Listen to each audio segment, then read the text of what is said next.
just gentle displays of dominance, looking to find their place in the greater scheme of elephant life, and practicing the skills that they'll need later in life. I don't think you want to come and take out your bad temper on me, mister, just because you lost the fight. Look at that. Oh, that was terribly agile.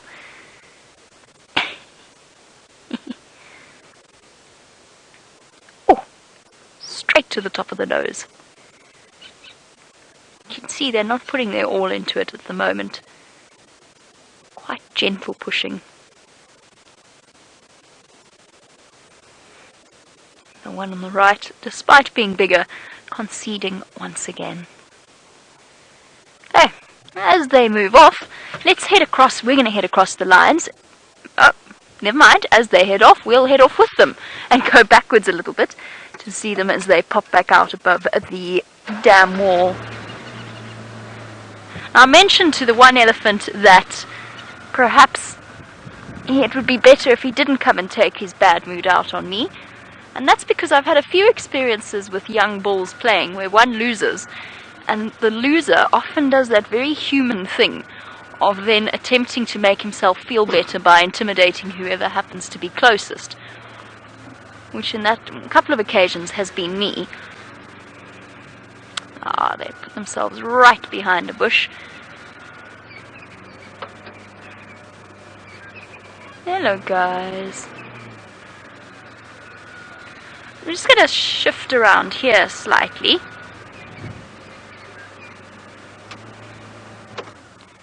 Hi, big girl.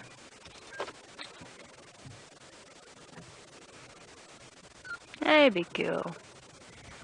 How are you?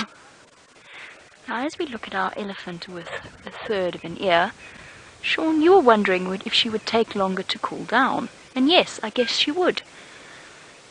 In fact, absolutely she would, because of course those ears serve such an important function in terms of keeping an elephant cool. They're essentially inbuilt air conditioners.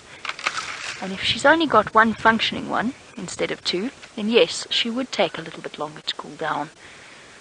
But judging by her size and the fact that she's quite an old elephant, she's not a young cow, I would say that obviously it hasn't caused her too much in the way of discomfort.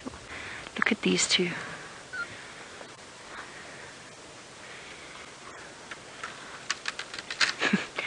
Pushing and shoving. Oh, he's getting cross. Okay. Now that our Ellie bulls have calmed down once again, let's head across to Stef, who's got something beautiful to show you.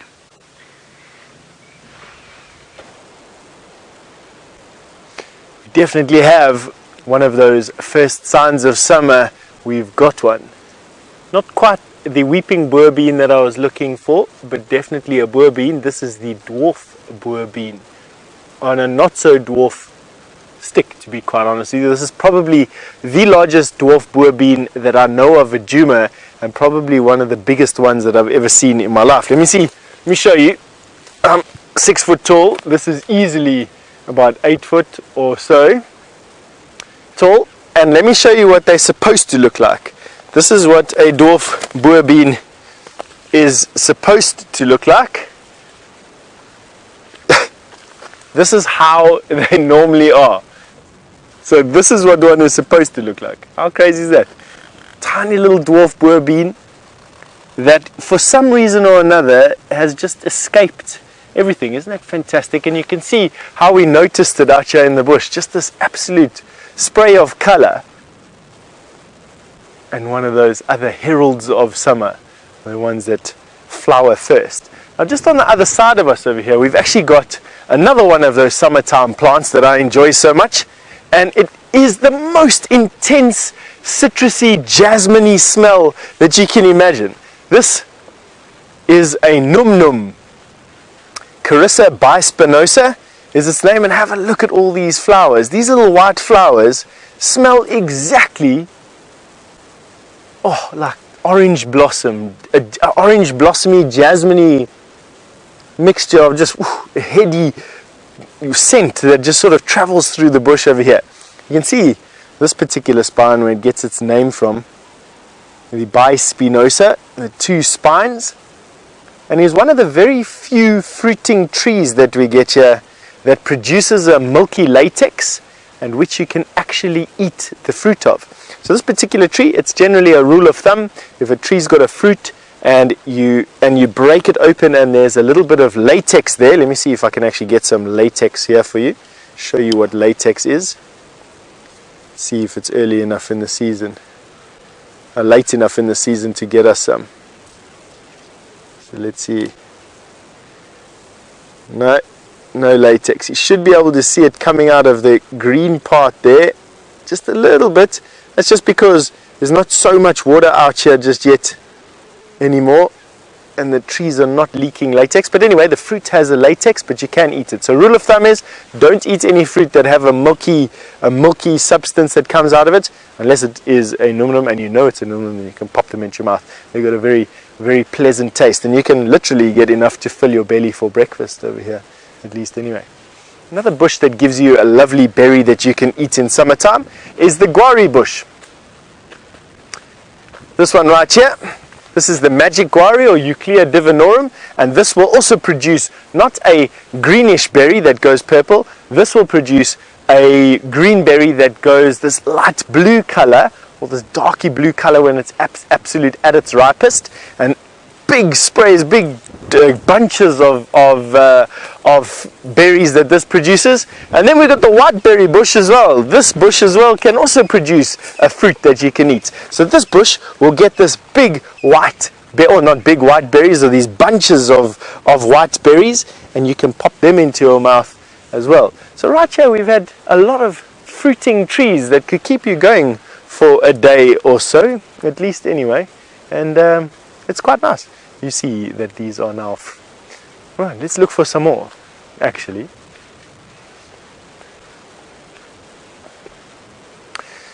Genevieve, you've just said that you once showed a flower called the Pride of the Carp, and you wanted to know when it was going to flower again. Yes, Genevieve, absolutely. The Pride of the Cape or Pride of the Carp is a flower that flowers over here on the drainage lines in summertime, and we can expect to see the first ones in about November, and they will become these red sprays of flowers that sort of blanket these bushes around us and in front of us actually as we go closer to the drainage line. So yes, we do get them over here. Hopefully we'll be able to show you some as well as we go deeper into the season. They just flower a little bit later on than now. Here we've got another pan.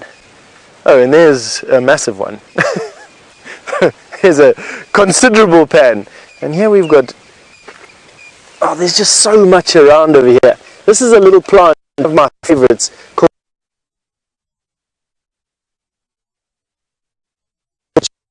cordage. Is a natural fiber that you can use to make whatever, rope or stuff for decorative baskets. But this leaf is collected by the local Shangaan ladies and used as a baby's wet wipe. You can see there, have a look at that fine fuzz that you can see on the actual leaf itself. And the local ladies will collect handfuls of this and put it into their pockets and use it as baby bottom wet wipes. I might actually pick some, use them for my nose. Not quite the same effect at mopping up the last vestiges of my flu, but nevertheless, on that note, I send you over to James in the tent.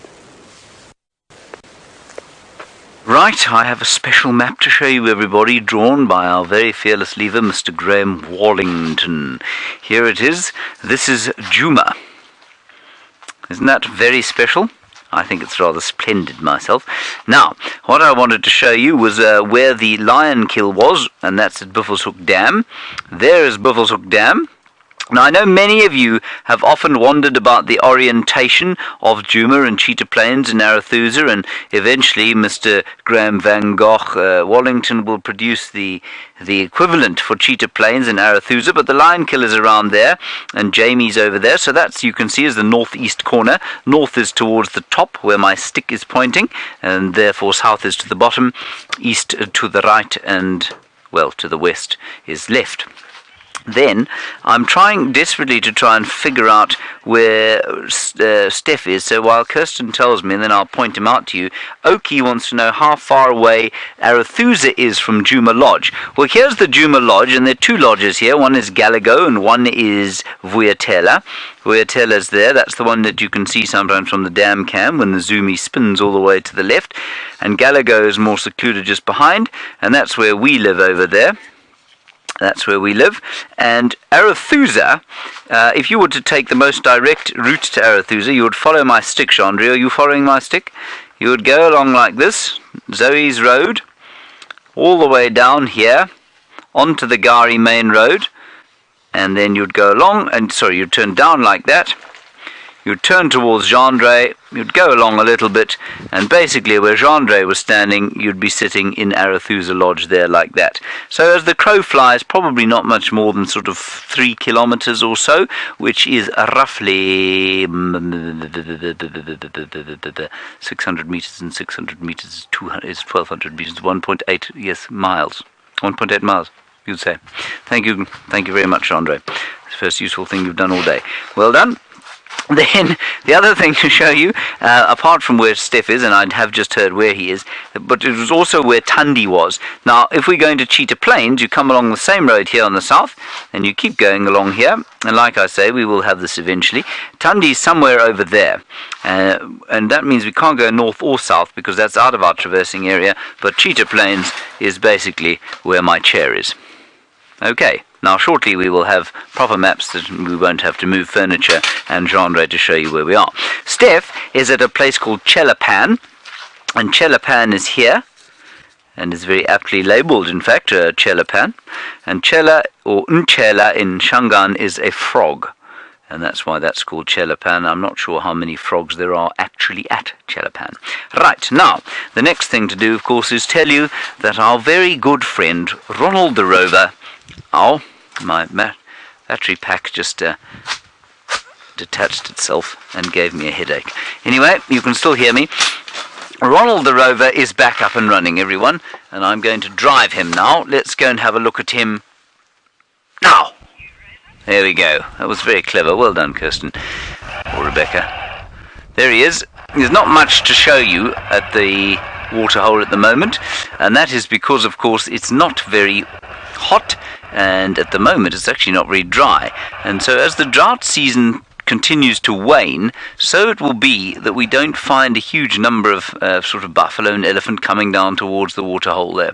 There is a little bit of droplet you can see, or a couple of bubbles going in the water, and that is probably largely as a result of maybe terrapins. I don't think there are fish there.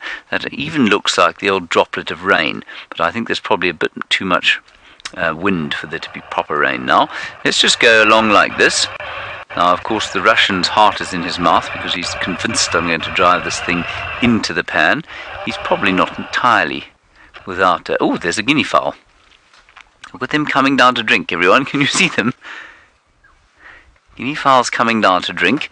They're just on the sort of slopey left-hand side. Let me move a little bit, and I'll try and get into this gap here and try and not flip Ronald over.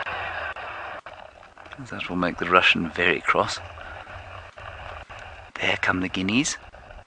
No, they're behind the rock now.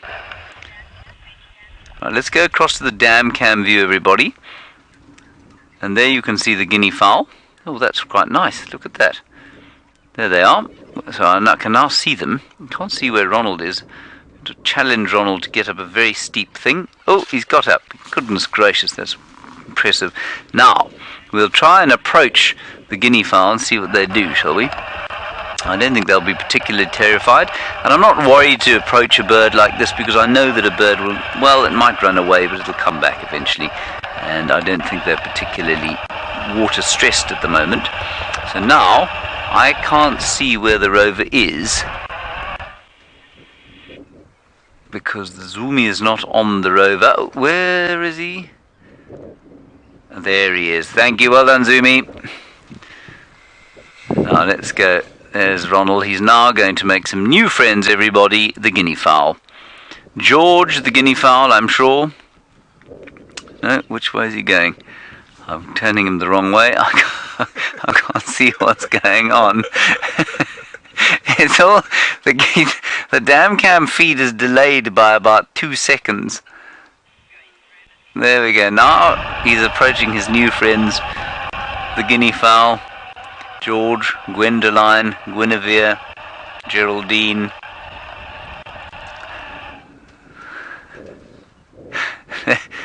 Come on, they want to be your friends. Don't run away. And they're all running away from Ronald, I'm afraid. We'll just turn slightly to the right and get a look at the last ones. This is ridiculous. There they are. There we are. We got some guinea fowls. They don't like Ronald at all. They think he's a bit of a loser. Don't leave him. He can't fly. He's slow. He can't keep up. You need to come and say hello to him. Oh well. Snobby, foul guinea fowl they are. Oh well. Right, good. So, those are some of the new things we have. And of course, what I will do over here, eventually, is draw some territories and things. But that'll be when we've probably got Cheetah Plains and Arathusa. It's a beautiful map. We're very happy to have it. Let's head across to Stefan Winterboer, who's got a tweet. Ooh.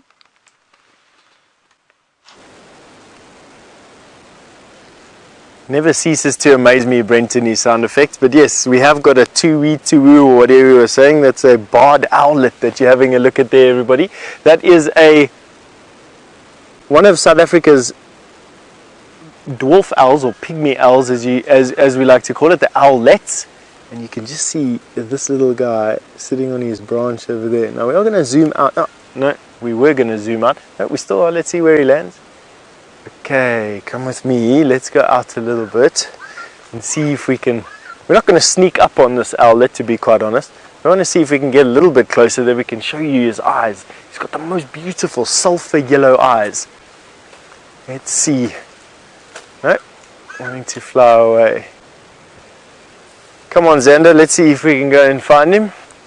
So owlets are different to the bigger owls that we have in this particular area, in that they line their nests. They also nest in holes in trees, and they line the nests with leaves. Now the larger owls don't do that. And I always thought that the pygmy owls or the dwarf owls were called that because they're small. They're no bigger than this, really. Whereas all the larger owls are probably this big and even bigger. I mean, the Pell's fishing owl and the giant or the Verreaux's eagle owl are 90 centimeter large birds. But it's because they line their nest. That's one of the differentiating features of these little owlets. Now let's see if we can find where he's gone in. Alright. So if we bend down just to the... where are you going? Obviously he doesn't want to be seen. Well, let's see, one more chance.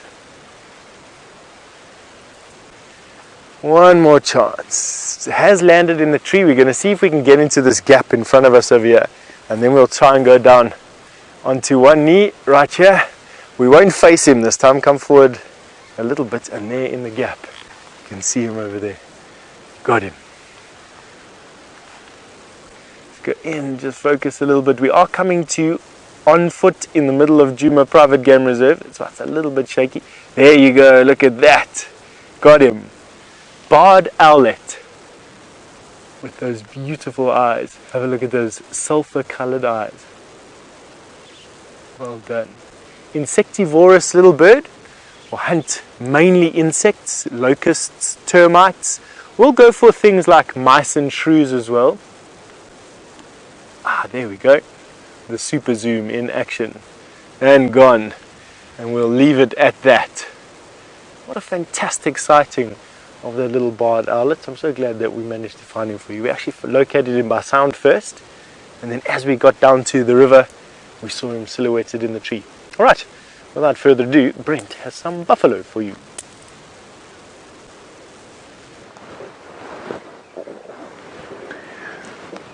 Well, we found a small breeding herd of buffalo, and out of all the animals, they're still looking like they haven't quite picked up that much condition, even with this little bit of rain.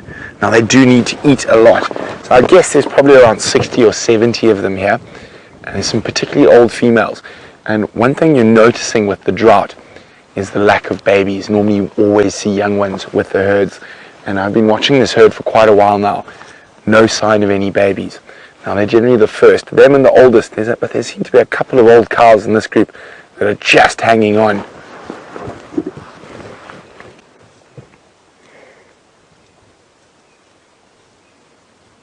Well, there we go. She's actually looking quite well compared to some of the others. You can see the hips are still showing a little bit. There's an old. Now, from the tracks, I think there was a much larger herd that came into Djuma last night, and then they got bombshelled by the Nkuhumas last night. And the Nkuhumas obviously were successful in catching a buffalo and a young female. Could have even been out of this very group we're with at the moment.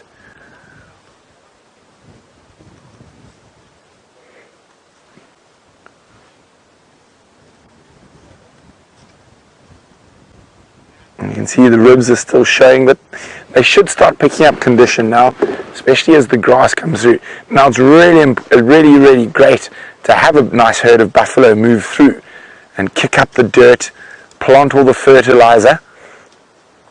So if it rains again, we might even get a second flush of grass.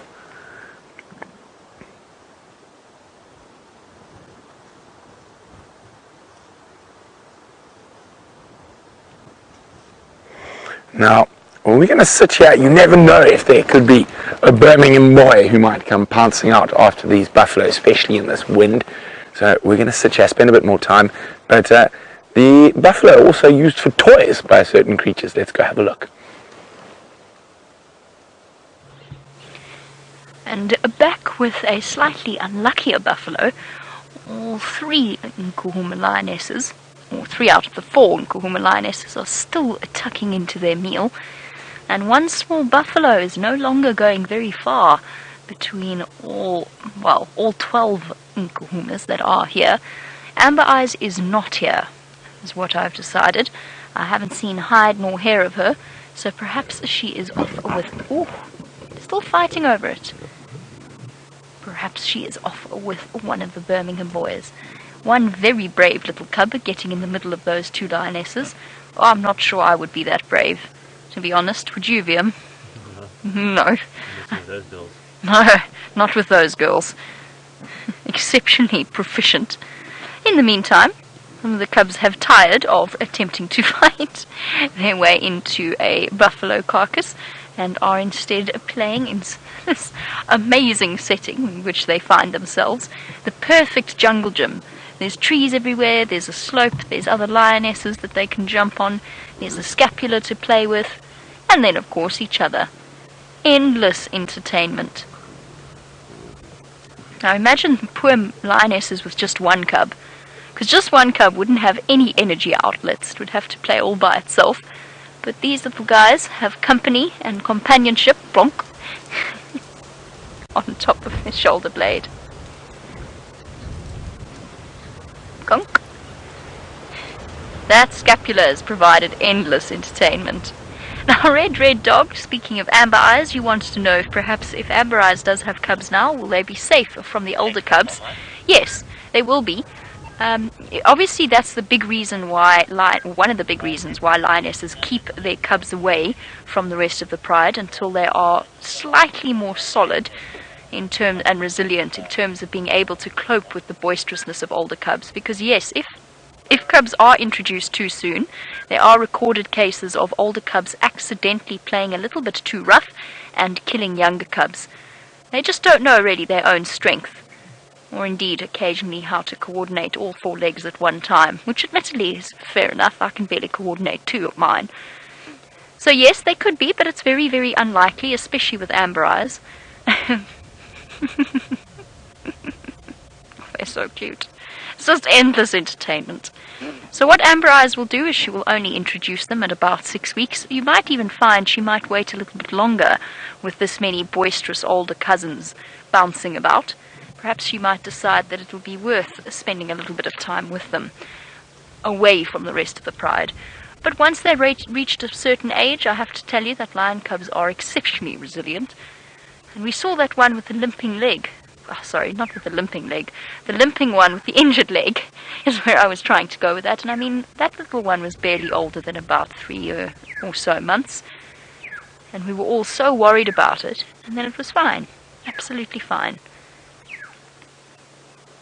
So they're very tough little creatures. This one is thinking about going to join in with the rest of the carcass. Oh, got your tail. As far as these cubs are concerned, their mum's tail exists purely for entertainment purposes. Oh, you see a little cub bite her. Nearly got sat on, so it nipped her just to show that it was there. I almost wonder if the little ones don't grow up slightly tougher, just because they are the smallest and they have to hold their own in quite a boisterous family. I had a special... Oof. Ew. That little cub nearly got a smack. Oh, sorry, little one. No dinner for you. Not giving up, though. Perhaps I'll have more like this side now, and I'll just sit down. Wait my turn. And with that... Oh, I remember what I was going to say. I was going to say I had a special mission planned for this afternoon, and that was to try and get screenshots of the age group, and males and females and so on, and whisker spot patterns, just so that we can keep track of them a little bit in the future. But I think it's going to be very tricky in this particular situation, since they're not always looking. Trying to get them to stay still, it's a sort of a bit cats at the moment, to try and keep track of all of the different ones. They're scampering about the place. This is just the best day.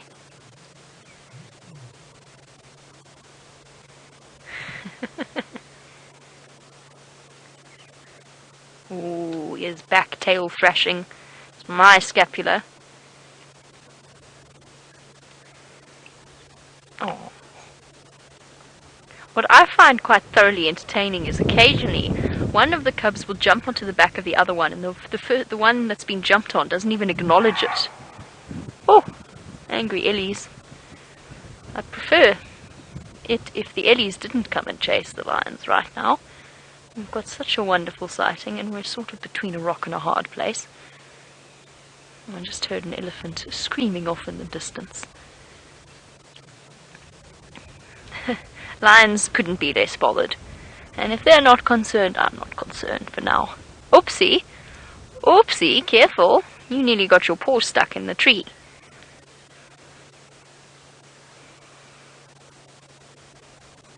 Oh, ouch! Scapula to the face. Like a shield. It is amazing watching them play, watching their coordination develop, and occasionally go wrong. And of course, all of this invaluable in terms of building up their muscle strength and their skills.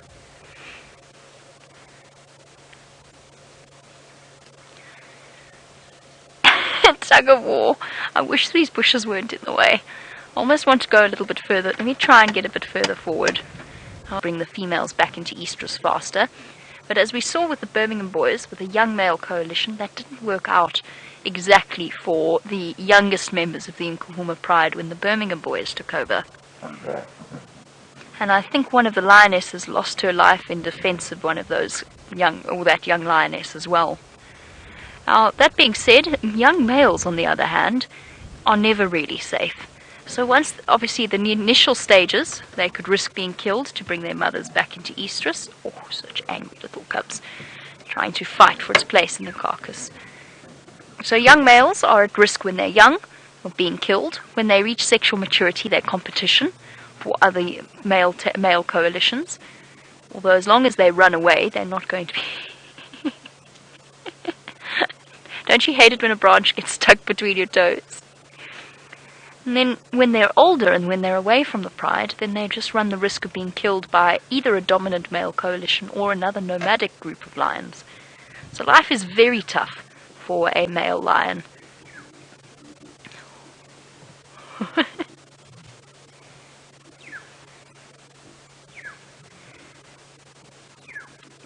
For now, it's amazing to just be able to enjoy these precious moments of fun and innocence from these little cubs. We know that whatever the future may hold, it's not going to be an easy road for them. They're wild lions and nature is tough. But it's amazing to enjoy these special times. Standing by. Karula is crossed. Just east of Little Gary.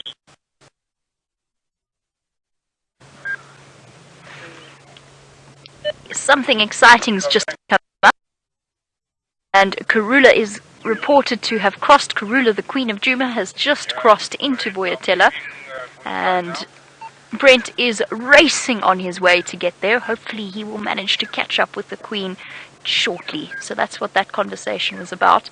Now, I could race across, but I can guarantee that Brent will get there first. He's just closer, so we're going to send him across in that direction. So everybody, hold thumbs. We've had Tundi and her cubs. We've had the Nkuhumas keeping us thoroughly entertained. Hold thumbs that now we're going to have a moment to spend with the Queen of Djuma as well. Perhaps even her adorable 2 cubs on their birthday. Well, their month birthday.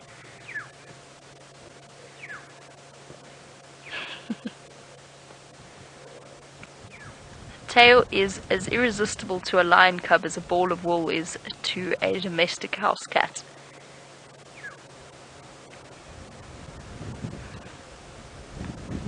Oh!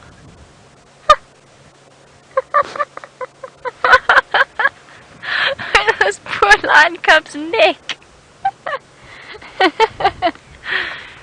That was an impressive gymnastic move that happened there. I'm not even entirely sure how that lion cub managed it. Full on roll.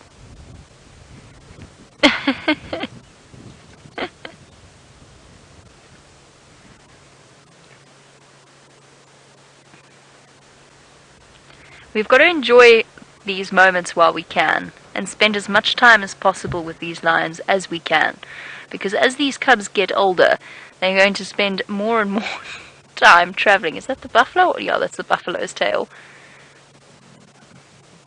Pull! Pull! Oh.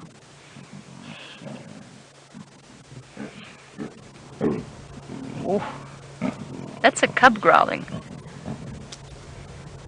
But yes, as they get bigger, as they get stronger, the lionesses are going to start utilizing more of their normal home range, which means that we won't get to spend as much time with them. Just remember spending as much time as possible with the hyenas, only to have them leave us for a really extended period of time. Oh, ho, ho. It's been a long, hard day.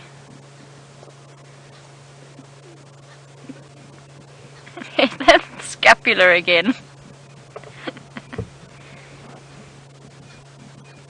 Last buffalo kill, it was the trachea. This time it's the scapula.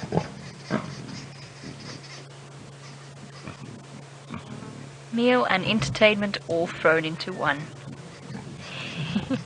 I'm going to stick with these lions as long as possible. Let's go across and see what Stef has found for you this time.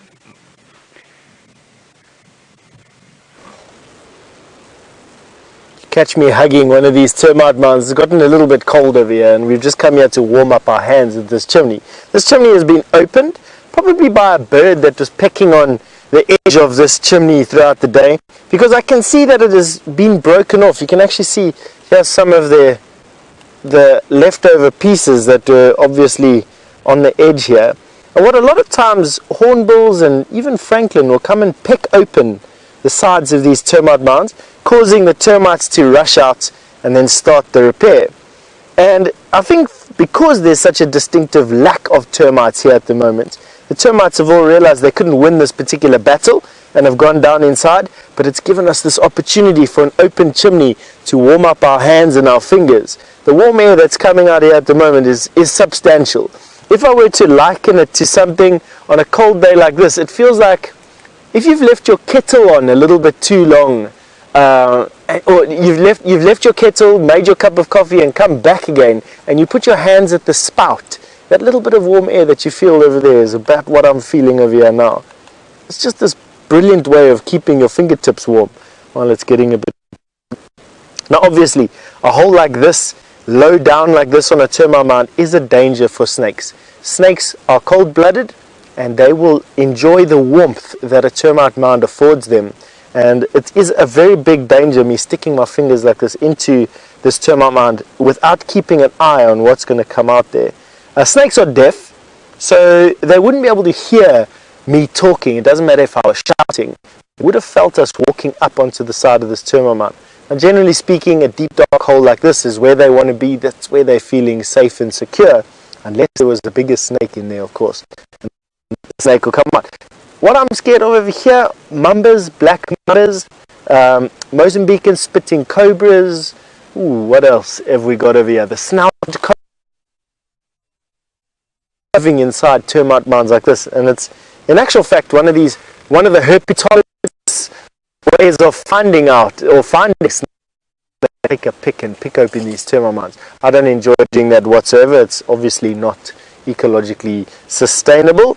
But anyway, on that note, while I'm keeping myself warm, hugging my little chimney and trying not to get black mamba'd in the face, I'm going to send you over to James in his tent.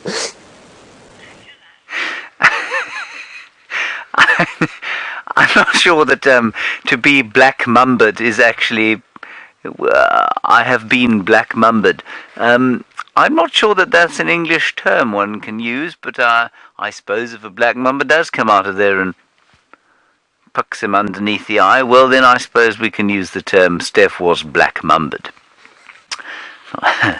Right, I have been exploring, and I went around and I went over there and I went around there, and then I realized that I actually wanted to show you something that is found in great swarms in our bedrooms. So I ran back to the camp quickly. I took Gendre's very special electric tennis racket and I zapped what I'm going to show you now as a cloud of them emerged from underneath my guitar case. This, everybody, is the vector of disease responsible for more deaths in Africa than any but a fowl mosquito. Sorry, you lost audio there. Not a hippopotamus, as I was saying. Have you got audio? Audio is good. That is a mosquito. This particular one is not a malaria-carrying mosquito. It's something called a house mosquito. We know that from the striping on the abdomen there. And also, when it is at rest, a mosquito like this sits with its abdomen parallel to the ground. It's not alive, that's the wind blowing, but even if it wasn't alive, it's a mosquito. We wouldn't mind it suffering a little bit.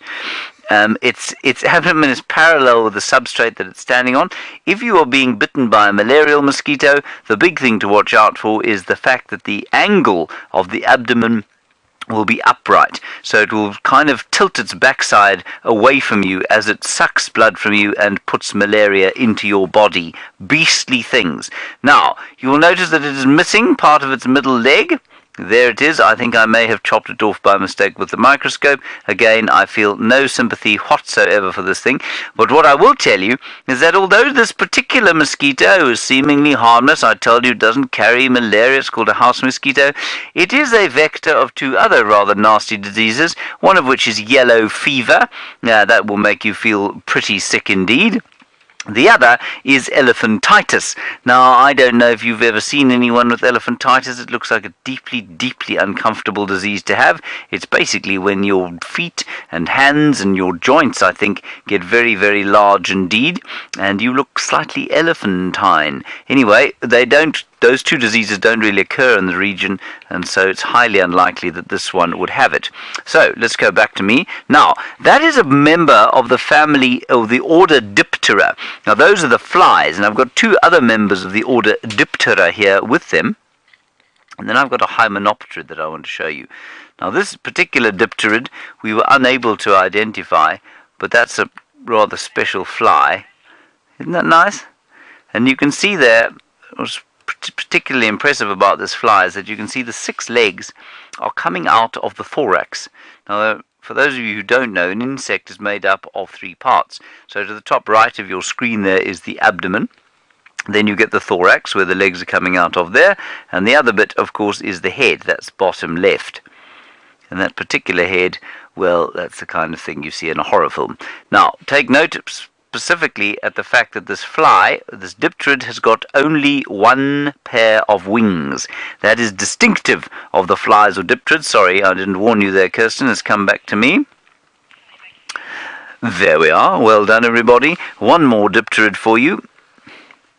And this one is a particularly sort of a disgusting looking fly. It's the kind of fly that will create a lot of maggots. Let me just find it exactly. There we are. He's got such lovely eyes, believe it or not. There we go. Have a look at his eyes. That is so cool. And although he's got our starling coloured eyes, he's got a bit hairy about the shoulder there, you can see. He's got some magnificent colours.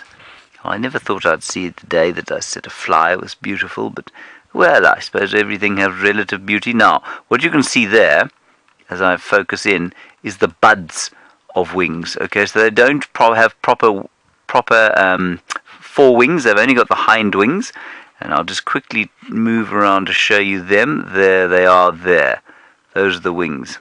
Now, on a hymenopterid, which is a bee or a wasp, or indeed this thing here, that is an ant, that is a hymenopterid. They don't have wings, of course.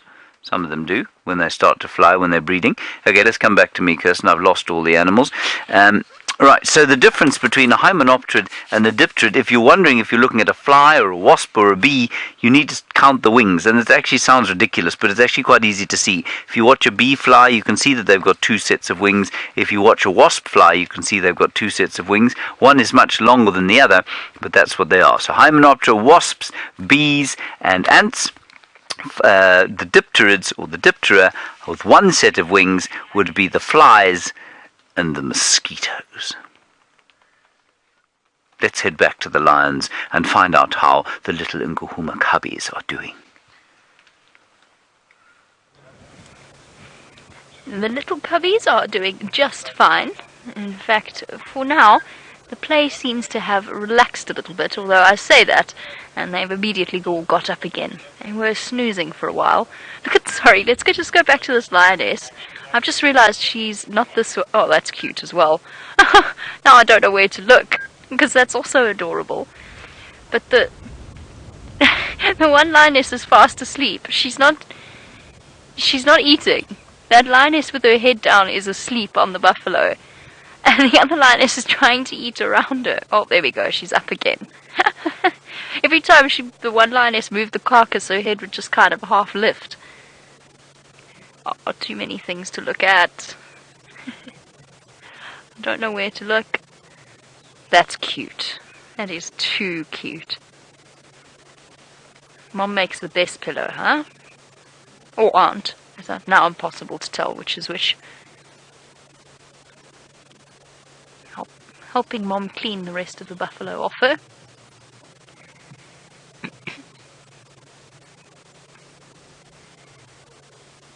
And Fiona in the UK, having spoken a little bit about what age the cubs will be safest. Fiona, thank you for your question. You want to know when will the females start mating again.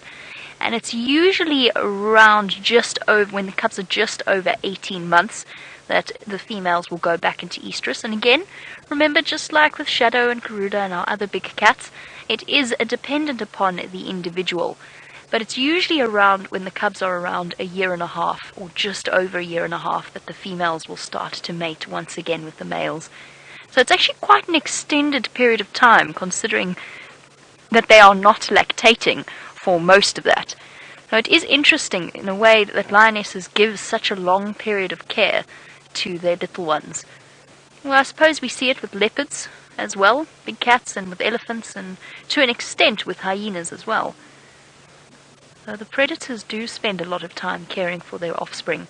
Wild dog, on the other hand, will breed once a year, pretty much at the same time. So around the sort of September period, early September, maybe even late August, the females will give birth once a year. But then I suppose they have, well, so do lions. I was going to say wild dogs have lots of helpers to help them raise their litter, but so do lions in a way. Oh. Come to associate that wow sound. Oh, look at that! Look at that! That's awesome! Baby Phlegm and Grimace! It's amazing how that instinct is there from such a young age. Ow! That's a sound that I always associate with begging. So the face that little cub pulled, all mammals do. I don't really want to talk now because the sounds are amazing. Hold on. I'll come back to it. No. As I said that, the cub went silent. So that phlegm and grimace, all mammals do it, or most mammals do it, to pull the scent into the vomeral nasal organ, basically drag the scent particles there. It opens up the passageway, allowing them to taste the smell. And it's fascinating. There we go, he's going to do it again. Oh, bless you.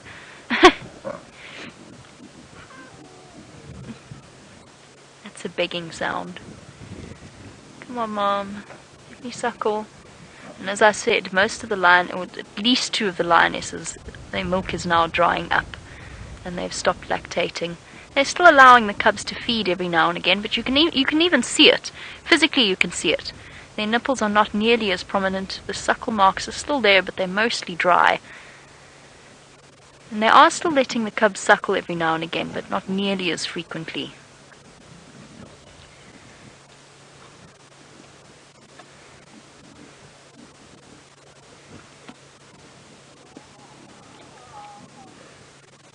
There we go. Tucking in for a meal.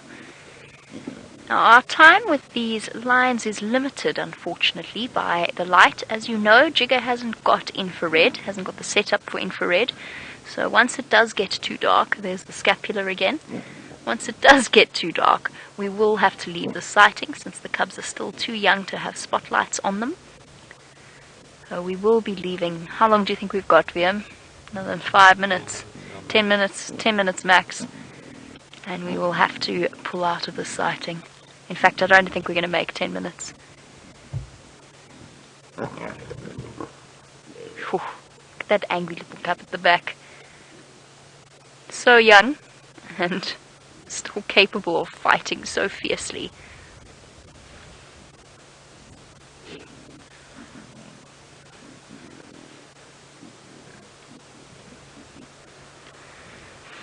I've been keeping a close eye on all 8 cubs to see how they're doing. And Valeria, you wanted to know if all of them are in good condition. And yes, they all look in good condition. There's not one cub while I've been sitting here that I've thought, oh, that cub's not looking as energetic as the others, not playing as much. There's a couple of scabs on them, and they are covered in buffalo, so it's difficult to know where it begins and ends. But for the most part, all 8 of them have been... Oh, yes, very scary. All 8 of them have been bouncing around full of energy. Definitely looking in good condition, round bellies. And yes, they are starting to look a little bit thin, but that's just because they're growing so fast. It's not that they're not getting enough nutrients. Their bellies are still round. It's just like a teenager going through a growth spurt.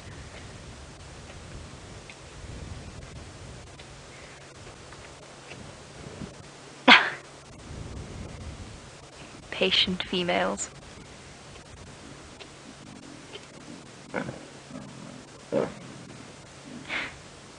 An almost reflexive snarl and growl. As soon as one goes, the other does.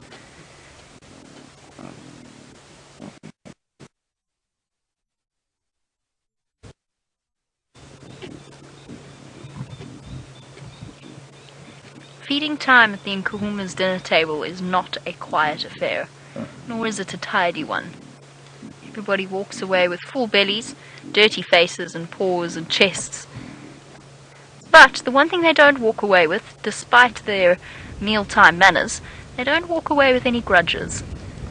The females can batter each other about at the dinner table, and then return, lie down in one big pile, groom each other, wash each other's faces, rub each other's heads.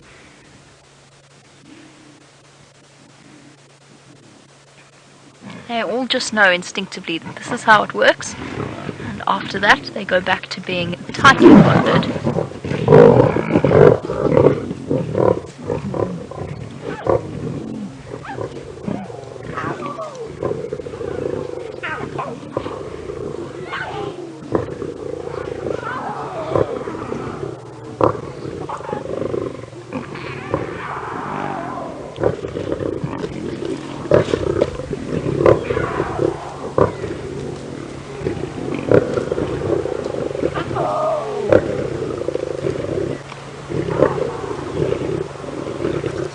Amazing sound effects.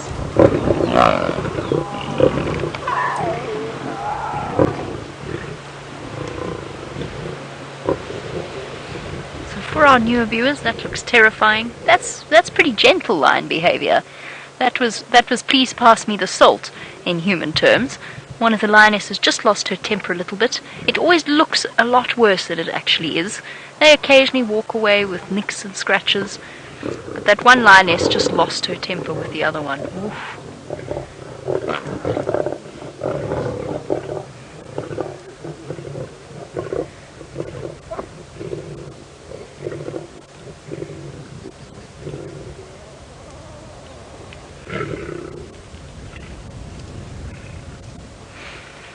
My favourite part about any drama at the moment with the Nkuhumas, whether it's over the meal time, over dinner time, or if it is a fight with another male, the lionesses growl and sound terribly fierce, and the cubs immediately join in going, they all just join in. It's amazing. It's obviously an instinct. We saw it with that massive fight that the lionesses had with some of the Birmingham boys, and the Birmingham boys started fighting with each other, and all the time the cubs were yowling out their displeasure at the entire situation. Oh, somebody's found a ribcage spot. Perfectly encased in the ribcage.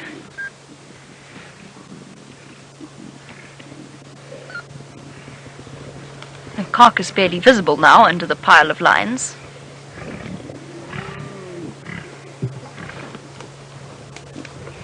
Now, Jay Atkinson, you wanted to know how old the cubs will have to be before we put spotlights on them.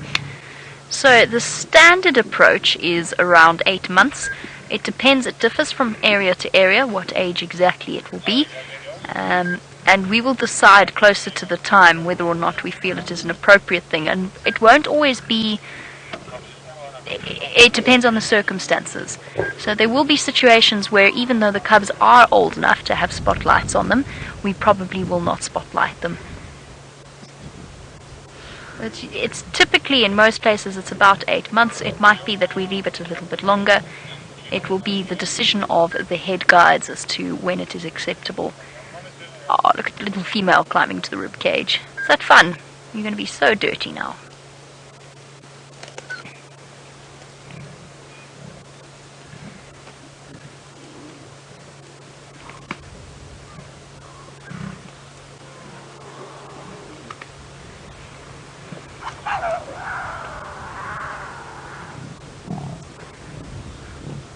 Amazing sound effects.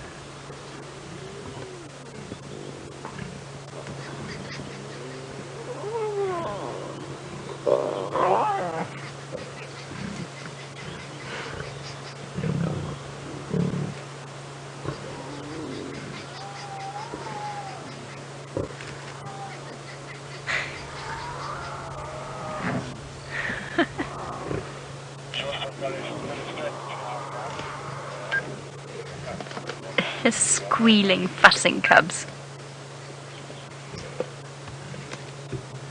Okay. Well, I think it's almost time for us to bid the Nkuhumas a good night and hope to return once again tomorrow morning.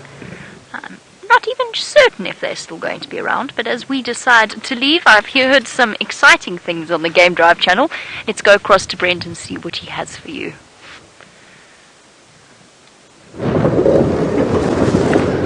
Yay! and we've just spotted Karula. We were in the area, we heard all the kudu alarm calling, so we rushed her. She's just going through a thicket at the moment, but she's going to pop out in the open at Treehouse Waterhole. And unfortunately, we do not get to say happy birthday to the cubs. It looks like she's alone and on the hunt. Okay, last spot was just there. She is. So let's give you a quick view. Okay, now I'm going to catch up with her now.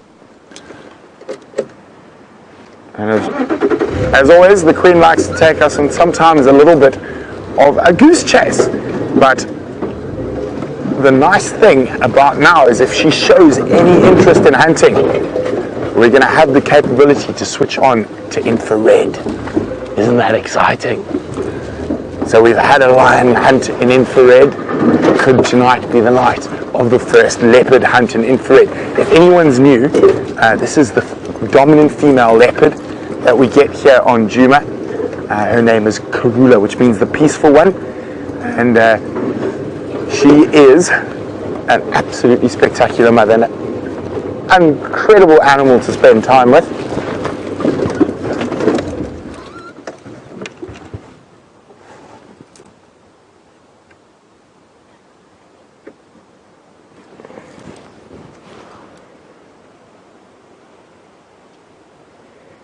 And remember, if you have any questions about this incredible leopard or anything else we've been seeing, remember hashtag Safari Live on Twitter or questions at WildEarthTV. Okay, I'm just going to try and plan my next maneuver through the bush.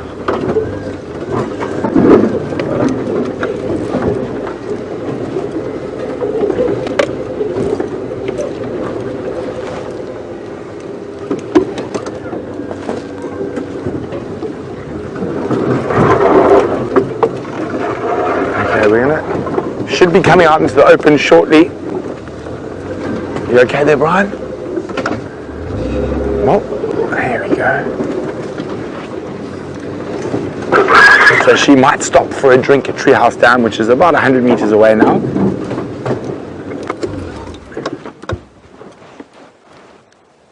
Yours, do you have my lights? Have she started heading a bit more east now? Parallel to the road. And she's probably going to stop, sniff, and scent mark. Now that's really important, especially since we had even a little bit of rain. And leopards quite often after rain will go and re-scent mark to make sure that any other leopard wandering into the area will know that they are in their territory.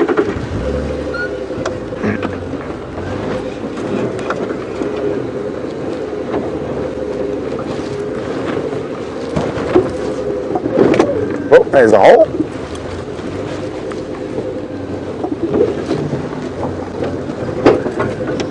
Oh yeah, where are you taking us, Queen of Djuma?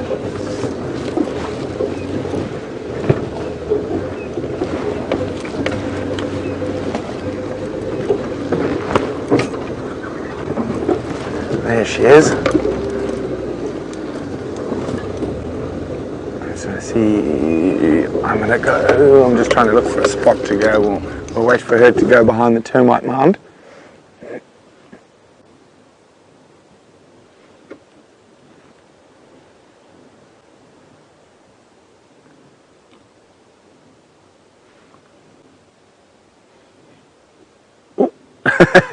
Now, there is one of the little tricks that makes Karula one of the toughest animals to track. And those little back legs. Now, see, she might have heard something. Now, we found her because she was spotted by kudu. And we heard the kudu alarm calling. So we drove off. When we saw the kudu, we looked where they were looking. And it led us to the Queen of Djuma.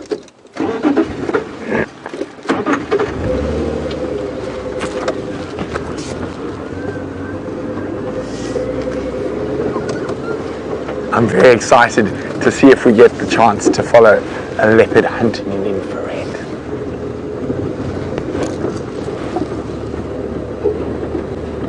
Okay, so while we stick on the Queen's tail, Let's go back to Commander Bond in his warm and cozy tent. Everybody, don't dally looking at me. Have a look at that. Have a look at that.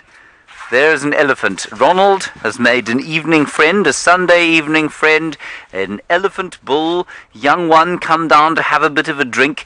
You can see Ronald's shadow there. He's just been waiting all afternoon to try and have a friend, and there is Ronald with his friend now. And you can see that the elephant, oh dear, he might pull over that little spot where the Nest camera is. Now I'm tempted to move Ronald slightly forward to see what the elephant will do, just because I think it's important that we understand the boundaries. So if the elephant starts to drink and makes a bit of a noise, like he's going to make a bit of a noise now, so I'm going to just sneak forward. You see how we're moving there as he's kind of swishes around in the water. Now the last time we had an elephant sighting with Ronald, what happened was that the elephants sniffed him and stepped around him, and they did all this kind of movement around him, but they were very careful not to stand on him, and they're amazingly aware of their feet, elephants. Now watch this, this is wonderful. While the elephant's making a little bit of a noise there drinking, he's not paying any attention at all to this. So I'm just going to drive a little bit closer to the water's edge, hopefully not into it. That will result in a very cross Russian. There we are. There we go. We're going to stop there. Now look at this. There's the elephant coming now. I'm just going to just turn him slightly. There we go. That's an awesome shot. Isn't that a wonderful shot, everybody? Of the elephant bull. He's a youngster. He's probably about 22 or 23, just kind of making his way on his own. He'll get quite a lot bigger and heavier than that. Oh dear. Oh dear. The Russian is going to have a heart attack. Where's the elephant going? Oh, let's go back to the dam cam. There he is. Oh dear. Now, I think he's probably not coming to sneak up on Ronald from behind. I think what he's doing is just looking for some clean water there. Watch his trunk. Let's just see where it goes. If it goes towards Ronald, I'm loath to move Ronald now, because the elephant is pretty close by. I love this, I think, because it's just the best fun. He's making a bit of a slurping noise, so I'm going to just try a slight turning maneuver. Let's just watch his reactions. We just don't want to frighten him, but because we're not in this kind of a drought situation, it's not like there's lots of water around. Ooh, look at this shot. Okay, we can go back to Rover now. The light is not great for Ronald, but there is the elephant very close by. Ronald, I must tell you, everybody, is now very scared indeed. But what is very important is that the elephant has taken absolutely no notice of Ronald whatsoever. Isn't that great? He's tossing some water around. Ronald is not waterproof. He is also not particularly shutterproof. And so, what a wonderful way to end Ronald's evening. Let's head back to Brent Leo Smith and his queen.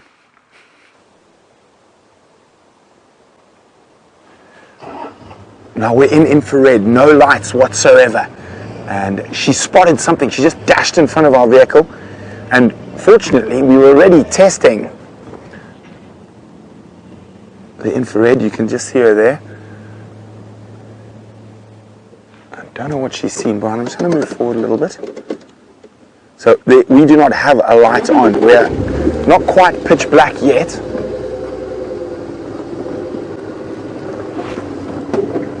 Do you think you can see her through there? I can't see a thing. Let's have a look with the camera.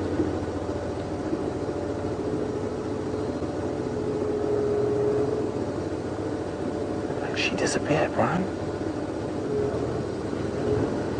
You got it? There she is. Okay. Isn't this incredible? We're in the dark. Brian, I'm going to ask you to go off her for a second and put it on in front of me so I can see where I can maybe get her. There we go. Now this is what you call interesting driving. driving while looking at a monitor. Fun though. So, I don't know if you can see if Brian drops it, so I'm seeing what the camera is seeing in front of the car. So there's what I'm looking at there.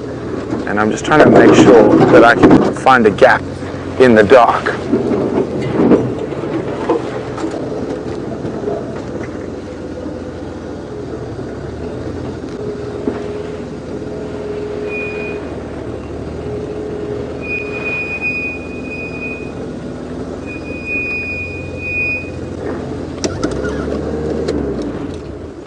You see it, Brian?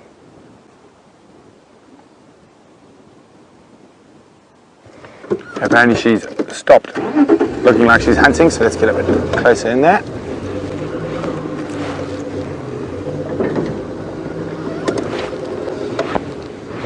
No, she might have just heard, oh geez. Yours, there's some kudu right next to her. We're live. Hello, everybody. Sorry about that. I'll keep you posted what's going on as soon as we get feedback from that extremely exciting sighting. Looks like it's coming back. We'll tell you now. Just you can take it. The elephant has moved off. He nearly stood on Ronald. He went very close. He went about that far away from Ronald. And mercifully missed him. And though that Brent's picture is coming and going, I am just getting brief flashes of it. So as soon as anything happens there, we will go. In fact, it's okay now. Let's go back to Brent. Okay, so there's a kudu. We can't see if there's any young ones. That might be a bit big for Karula, but often there are some younger ones. Let's have a look. Now the trick is getting this A thing bit into its to the hutch. right, I think there, Brian. That's where I thought I heard some more. There we go, there's impala as well. Oh, this is incredible. I literally cannot see a thing with my eyes. Yes, there's also some impala there. They're probably 30 meters from me, directly opposite me.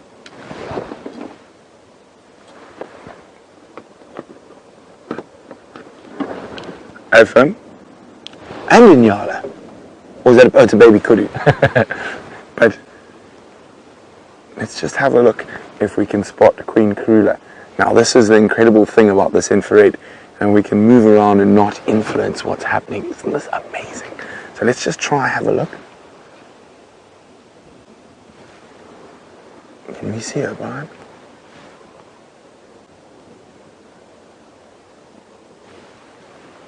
We're just trying to make her out.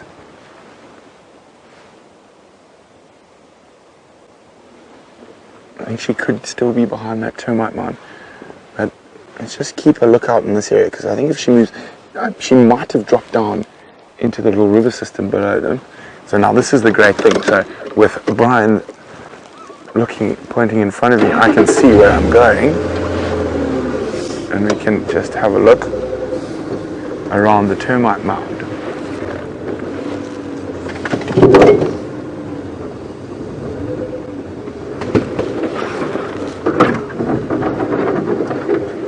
See if we can make her out.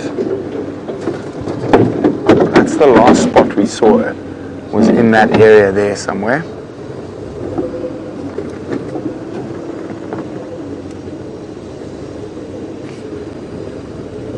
Nothing there, Brian. Maybe check the termite mound next to us as well, you never know.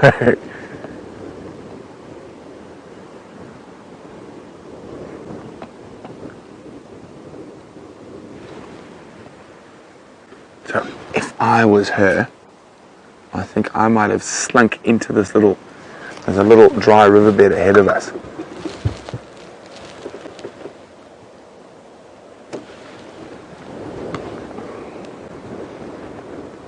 See, this wind is swirling. So just over there, that's where the riverbed is.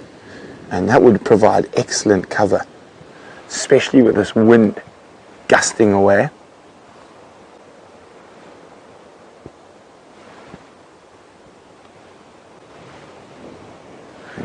Where there's.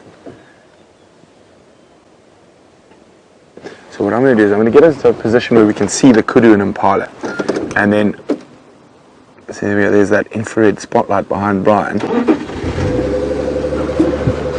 So I'm just going to get us in a position where we can see the kudu and the impala, and then we're just going to wait.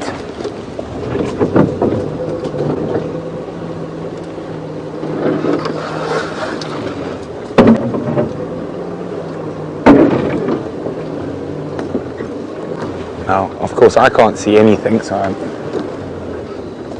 they were around there.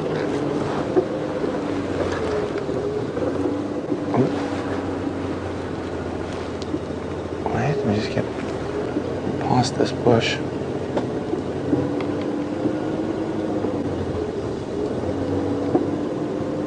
Is that yours? That's yours, okay. I'm just going to go check a little bit further down.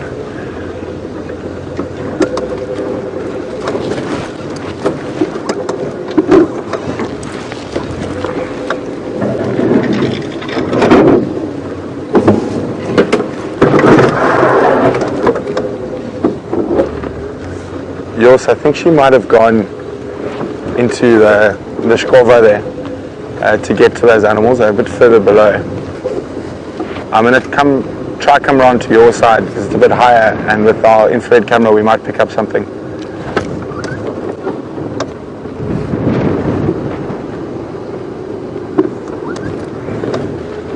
Copy, thanks. So there's another road that runs parallel here, so what we're going to do, it sits a bit higher so we can actually possibly see into the drainage line, and hopefully we'll be able to see what's going on. So while I get there quite quickly, let's just go back to James quickly. Just found one of the coolest things I think I've ever found on Djuma, and I'm really hoping that if we sit and talk really quietly, the animal concerned might just come out.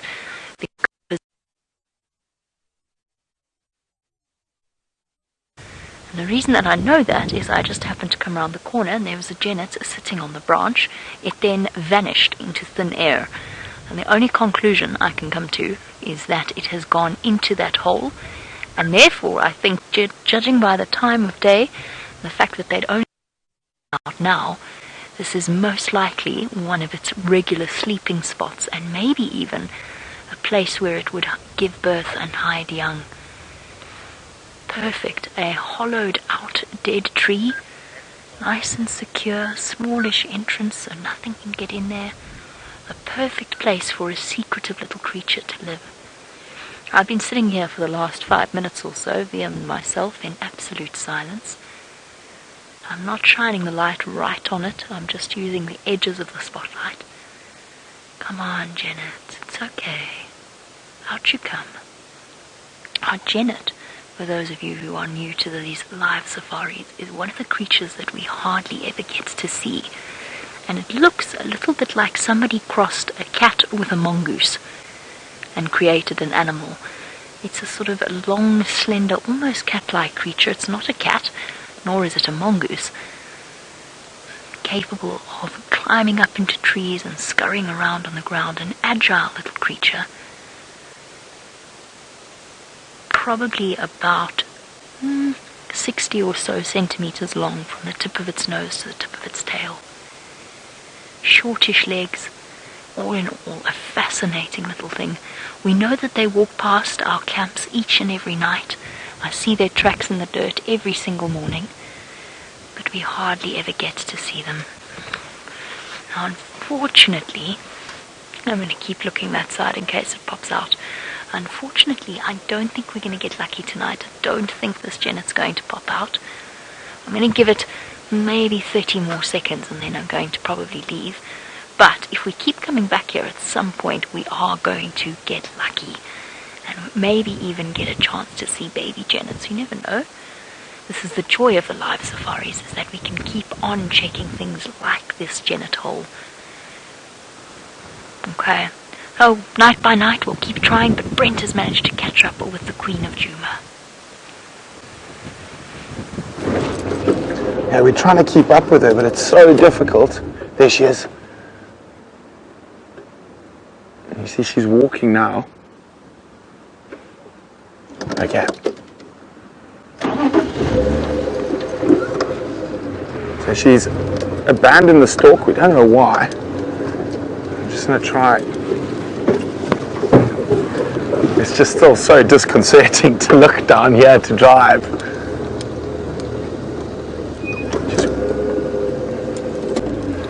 So you can see she's highly alert, but she doesn't have that hunting body posture she had a little earlier.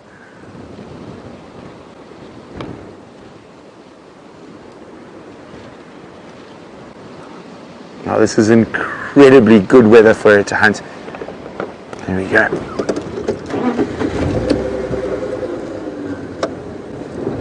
But I am going to try keep up with her, but we might lose her just because the fact is that I can't see or drive through this in the dark.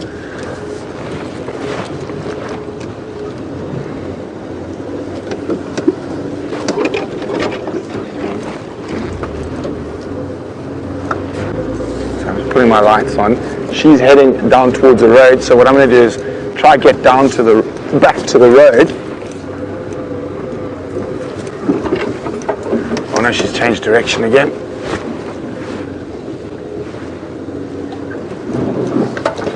She should be about to pop out somewhere in front of us. I thought she was. Oh, Impala.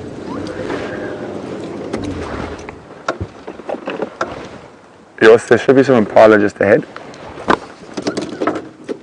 Okay, we're just going to move slightly off to the right. Oh, she's been spotted already. Where's she gone? Did she make a charge without us? Got the Impala snorting. Let's have a quick. Isn't that amazing? She's just disappeared. I mean, she was literally right next to us, and now she's gone. And then Impala are alarm calling.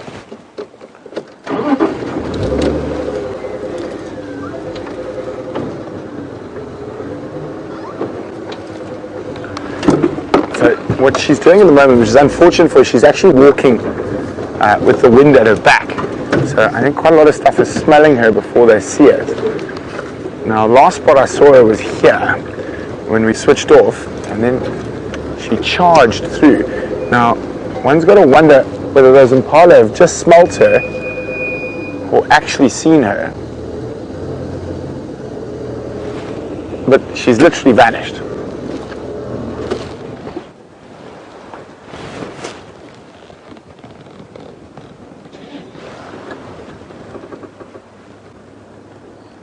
Now she might be up ahead of us.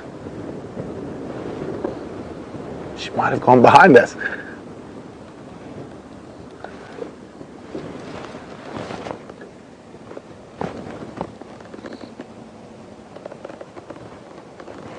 Let's just have a look a bit further forward. But even if we lose her, it has been spectacular testing out this infrared. And leopards definitely a bit more challenging than lions.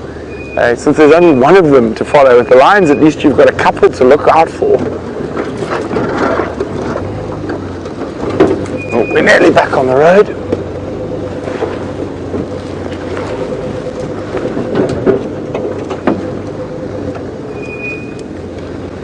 You got anything like that?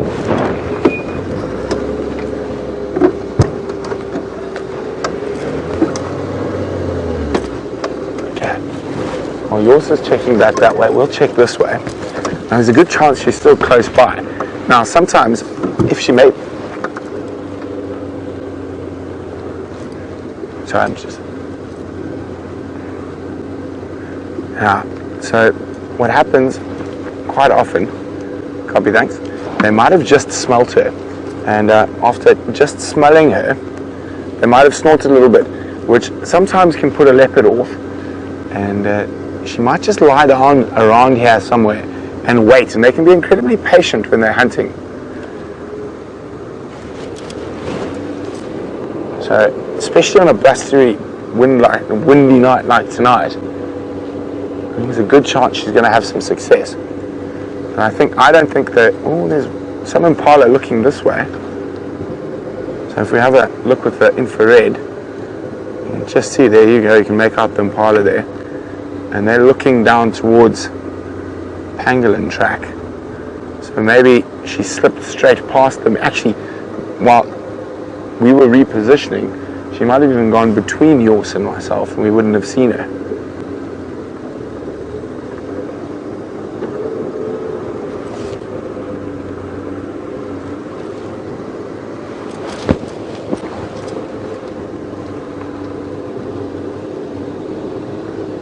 Okay, I think we're going to leave the queen to her own devices and hopefully she catches an impala and we can have a belated birthday with Hotsana and Shongile. But wow, what an incredible sunset safari it's been. It's been quite windy, the weather's been quite difficult, but the animals have produced. I mean, you've had elephants and lions, and we got to see Tundi's cubs for the first time, and I'm really ecstatic that I got to experience trying to hunt with a leopard at night. And Brian, I can see, has got a grin from ear to ear. And it's quite challenging, and it's definitely something I think we'll get better and better at as we practice it. But to be able to go out and follow animals in the dark without having to interfere with spotlights is an absolutely amazing thing. So really, really exciting prospects as we go forward and we learn and get better with the infrared technology. And I'm quite excited about the infrared technology. Brian, what do you say? I'm also very excited. Very excited. I definitely think it's going to open up a whole new world as we cruise around the African bush live at night. For me, I definitely think getting used to driving while looking at a screen is going to be quite interesting. But I think we've got to learn. And well, yeah, it's going to be very exciting. But yes, and again, Tundi's cubs, very exciting. That's the first time they've ever been seen on Safari Live, and that is the third set of cubs seen, fourth set of cubs seen this year. So also really, really awesome. And well, hopefully we can go visit the birthday cubs the day after their birthday on tomorrow's sunrise safari. We are coming towards the end of the safari, and as I say, from the killer bees, it's been spectacular having you there. Unfortunately, Brian's thumb didn't need its umbrella, but who knows, maybe it'll need its umbrella in the morning. So we had a little bit of rain this morning, which was great. It stayed overcast. It'll give a lot of the vegetation a good chance to grow without the sun beating down on them, and the cold windy weather has produced some spectacular sightings. And of course, we've had James, Steph, Jamie, everyone out and about finding you all the fantastic wildlife of Africa. And guess what? We'll be doing it again tomorrow morning. And of course you can't forget the girls in Final Control and the tech team. And our fearless leader, Graham Wallington, has arrived on site. So till tomorrow, have a wonderful rest of your day or night, wherever you are. Bonne nuit.